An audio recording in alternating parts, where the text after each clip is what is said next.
You're freaking me out. Does it do that? Hey, everybody, welcome back to a little show called Roll with the Troll. Yes. I am here with the voice of reason. Hello. Voice of reason is going to make lots of sense as we finally review Halloween from 1978. The original. Yeah, the first of three films called Halloween. There's so... I'll never get over the fact that the sequel to Halloween is just called Halloween. Halloween. And then we have a remake of Halloween called Halloween, which is just very forgettable. Very, very bad. Hence the reason why we put 1978 in the thumbnail. Yeah, we didn't want any confusion. In the thumbnail, Laurie's knife appears to be about as big as she is. Yeah. It's literally bigger than her arm. Michael's knife, but... Well, it's her knife now. She's got it. Yeah. Finders keepers, motherfucker. All right. Let's talk about it. We're getting into this. This is one of the most classic movies that we've reviewed. Yeah. Right? Yeah. We haven't reviewed too many films that are this classic. True. So this is very exciting for me. Yes. All right. Let's do this, guys. Let's dive right in. Halloween 1978. Yes. So what do we think? We like the movie, right? Sure. We think it's very good. Of course. I do think it's one of the best Halloween films. Yeah. When we do our new ranking, I think we will see it as not my favorite Halloween film, but it is way up there. Yeah. But I'm not someone who feels like that this is the definitive only good Halloween movie and nothing else compares to it. Yeah, but it's still going to rank way higher than a lot of the other installments in this franchise. Yeah, it's no resurrection. Not by any means. Yeah. So one of the best things about this movie is that it is successfully creepy, right? Yes, very creepy. John Runyon in the comments. Yeah, John. You made a great point, man. You said the other day, I think right as we were about to watch it, you had commented that the way Carpenter shot this movie was so good that even during the day, he invokes like a creepy factor because the trees, like when the girls are walking down the street talking, which they do a lot of in this movie, I feel like every time you turn around, it's these three chicks walking down the street having a conversation about boys and sex and everything. But you pointed out how underneath the trees there's so much shadow and that adds a really unique element. I didn't remember that when you'd said it. Yeah. And, right? I at first I'm like, that sounds right, but I don't really remember it exactly. Yeah. Yeah, right on, bro. That Absolutely. I went back and when we rewatched it just now, I looked at it with that in mind, and that is so spot on. And it wasn't just like the fact that there were shadows. It was the bony finger like shadows of the tree branches and whatnot. And then there's also the use of shadow throughout the whole thing. Like you see more shadow of Michael than you see of Michael, and that's what he really used shadow to tell the story and to increase the fear factor. It worked for me. Yeah, and it's a great point, man. So thanks for bringing that up in the comments. I'll tell you, the one thing, though, that I would say is a little bit negative about what you just pointed out, and what John pointed out, too, is that this movie, to me, does fall back a lot on these little tricks and gimmicks as opposed to story. So let me go back to something that Carpenter said. He said when he first shot the film, he didn't have the music in it yet. He gave it to somebody in the industry, I don't know who, but he gave it to somebody, and they came back and said, yeah, I didn't like it. It's not a good movie. It's not scary. And John said, all right, wait a minute. Let me put the music in. Remember this? He said, let me give it back to you, and then will you watch it again with the music? And the guy's like, all right. Frankly, if that were me, I'd have been like, no, I fucking watched it once. It's not good. You don't have the patience for that. No, in a million years. There's like executives and people in movies. They don't have time for this. But supposedly the guy watched it and then called him back. He goes, I saw the new version with the music. It is great. The music really also increases the creep factor. And so the whole thing, the opening, the very beginning, in the very first second when that music starts, the classic, I know part of it is now, I am now conditioned when I hear that music, that I'm instantly on edge and afraid. But no, that just right straight out of the box in the first few seconds, and you hear that music, and you've got the glowing pumpkin. I was already freaked out. No, I hear that. Just my point, though, I want to make is that I do think that without it's kind of like in music, all right? The idea is if you take a great song and you just break it down to just acoustic guitar and just play or piano, and you don't have all the guitar effects and you don't have all the reverb and you don't have all the studio production, is it still a great song? And a lot of times the answer turns out to be no, it's not very good at all. The skeleton of a song, it's not always good. This movie, in its skeleton, no pun intended, it's a horror film.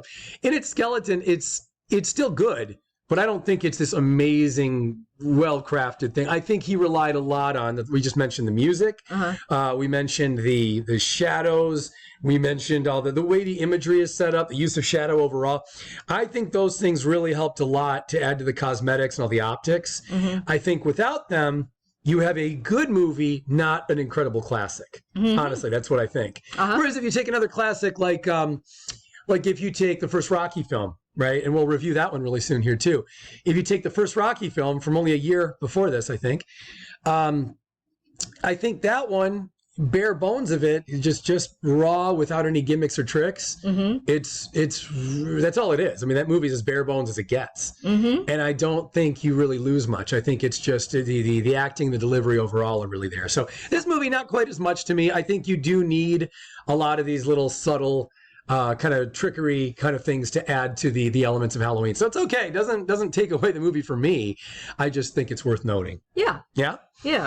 All right. Now, how about let's talk about this. I could call this Halloween the worst babysitter in history. And I'm not talking about Laurie. Annie, the worst babysitter she's awful. Ever on the planet. What is Annie getting paid for? Guys, I have two majorly weird things to talk about in this film. Let's get into them over the next couple minutes. One of them is what a bad babysitter Annie is. Yes. You mean to tell me when Annie first gets there, she's not even really paying attention to Lindsay? Yeah. You know, she's like, what's she doing? She's in the other room and she's fucking around and she's like, whatever. She's on the phone. The kid's in there watching a scary movie or something by herself. And then she's yelling about the dog and she's like, oh, stop the dog. I'm like, you are the adult here. You're supposed to be taking care of things. Instead, I felt like Lindsay was taking care of Annie. Yeah. I felt like Lindsay was like, all right, I'll take care of it. Let me do my thing. So that was ridiculous. Then, as if you think Annie can't get any worse to be as a babysitter. Oh boy, she gets worse. Yeah. She decides, I love how too, she plays so hard to get with Bob too. She's so like, no, Bob is with Linda. It's Paul. I'm sorry. Okay. So Ms. Brackett, if we will, she plays this hard to get thing with Paul, right? Where she's like, I don't know. All you think about is sex. It's all you think about. I don't know if I want to see you. She's playing this whole thing. And he's not even really trying very hard. And then she's like, well, why don't we just stop talking and you just come over and bang me? In the span of 2 seconds. Yeah, I mean, it was not only bad acting, no offense.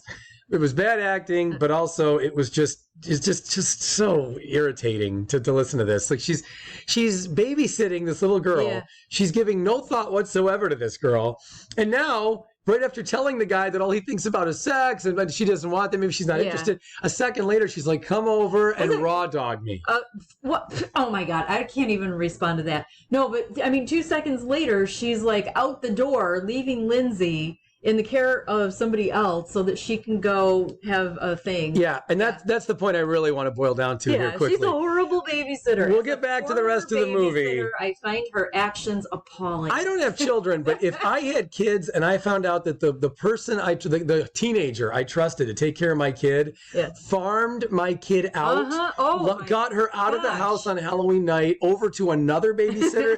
Oh, it's okay, don't worry about it. Another babysitter's take. Can you imagine if you tried that shit at any other job? Can you imagine? Cool. Like I've had jobs where if they were like, okay, so Troll, on Friday, what happened here at work? Oh, I don't know. I wasn't here. I had someone else come in for me instead. Yeah. What? Yeah. Is that what you got paid and you had somebody else do your job? Annie is a slutty babysitter and she's awful. Awful. Her dad is a cop. Wow. And she doesn't give a fuck about responsibility. It's always the cops' kids and the preacher's kids that are so bad. Yeah, and in Halloween 4, we had another cop whose daughter was kind of similar. But anyway, that's another story. We'll talk about that later. All right, so that's the first weird thing in this movie that I think needed to be addressed. Let's talk about another weird thing. Yeah. Why are Bob and Linda having sex in the bed and home of people who not only do they not know... Where Annie is supposed to be babysitting. I mean, the closest relationship they have to this family is that they're friends with the girl who's supposed to be babysitting that night, but then she's not even there. I mean, this is unbelievable. So let me get this. Let me try to unwind this for a quick second.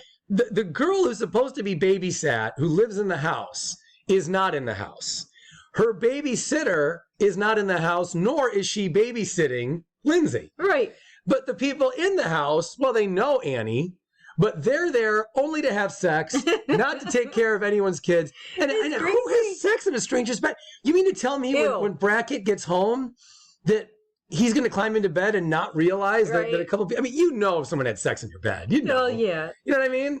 What did they think was going on? Why they couldn't go anywhere else? Oh, I mean, wow. I know they're teenagers, but you couldn't find anywhere to go?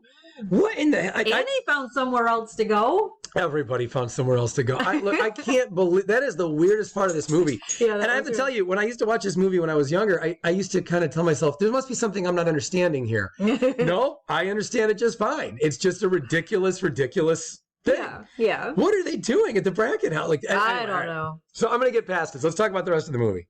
Yes. My big question is, why does Laurie keep putting the knife down? That's true. Every time she's got it to fight Michael, she throws it away, huh? Yeah. Yeah, that reminded me now of, I'm getting reminded of Dark Knight Rises a lot with the Halloween films. I don't know why, and with Obi-Wan and everything. But in Dark Knight Rises, I thought it was interesting that Joseph Gordon-Levitt is a cop, but then when he uses the gun and fires it at those guys, he gets like icky and he throws it down like a girl. He's like, oh shit, he's a cop. He's a detective, actually. Yeah. Well, you've been using a gun for many years, and like once he uses it, he throws it down like appalled at himself. Yeah. Laurie does the same thing with the knife. I don't blame Laurie because she's a 17-year-old girl fighting a killer. Yeah.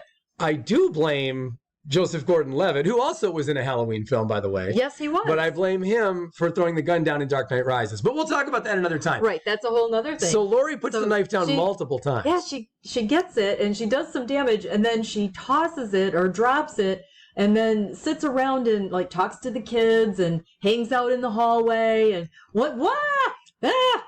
I'm just sitting here going, please, Laurie, get out of the house. How many times have I seen the movie? I know she doesn't get up and get out of the house, but I just go, please, Laurie, don't throw that knife away. She throws it away every time. Yeah, she's not good at this. The other thing she does too, you kind of alluded to this. There's times when she's not really racing to get out. Like, just if there's a guy in the house who's trying to kill you, just run. That's it. Just get out. Yeah. At one point, she like hugs the kids, knowing Michael's in the house still. Yeah. There's no time to hug. Yeah. And then she like kind of kneels down and explains to them slowly and calmly. Yes. Remember that? Yes. Get the fuck out of it. This is why when I said earlier that I think this movie's great, I do think, though, that it's got its share of problems and that it doesn't necessarily deserve quite the status that it gets. If you put those kind of problems, okay, those kind of bugs where Michael's in the house and she's not running and she's hugging the kids and whispering and all, if you put that in one of the newer films, the critics and the fans would say it was so dumb, it was so silly. We give this movie a pass, even though some of it doesn't make any fucking sense. So I love the film. But again, I do think, like, it's funny. Someone just told me in the comments he was out, meaning like he left our review when I said that Halloween Kills is really good. Halloween Kills, I'm not here to compare the two right now, but it's a really well put together film from beat to beat. You know what I mean? Yeah. This movie is well put together, but there are those times when I just feel like that wouldn't happen. Like Laurie at one point takes 30 seconds or so to just sort of catch her breath up against the wall while Michael's in the other room laying there, and she's not even looking at him. Yeah. Would you turn your back to a guy who just tried to kill you like a few seconds ago because you're out of breath? Right. You wouldn't even look at it. Come on. There's so many times in this movie I'm like, what are you doing? Yeah. You know, it's just ridiculous. This would not be a complete review, though, until we mention. By the way, please click the like button, guys, if you're still enjoying this video. Click like, subscribe, ring the bells, everything. Be part of the channel. We love having everybody here. We're having a great time. We got a million more things to do. But the one scene that I think is so good, and they even had to include it in the remake that Zombie did, is where Michael, when he kills Bob and then he puts on the ghost, the sheet thing, and he comes in with the glasses and all that shit. I thought that was really cool. I always think that's one of the most classic moments in the film. Yeah. You know, not only his killing Bob, and Bob's a fucking psychopath, by the way. Bob might be more of a nut. Yeah. Remember, Bob was talking about how he's like, oh, and we're going to undress Lindsay. Oh, yeah. That's inappropriate. I never caught that until we watched it just now. No, I remember being creeped out. I remember thinking, oh, they screwed up. He meant somebody else. I remember thinking the names were wrong. No, he meant Lindsay. He's creepy. Oh my! That's why Michael killed it. Michael won't even hurt little kids usually.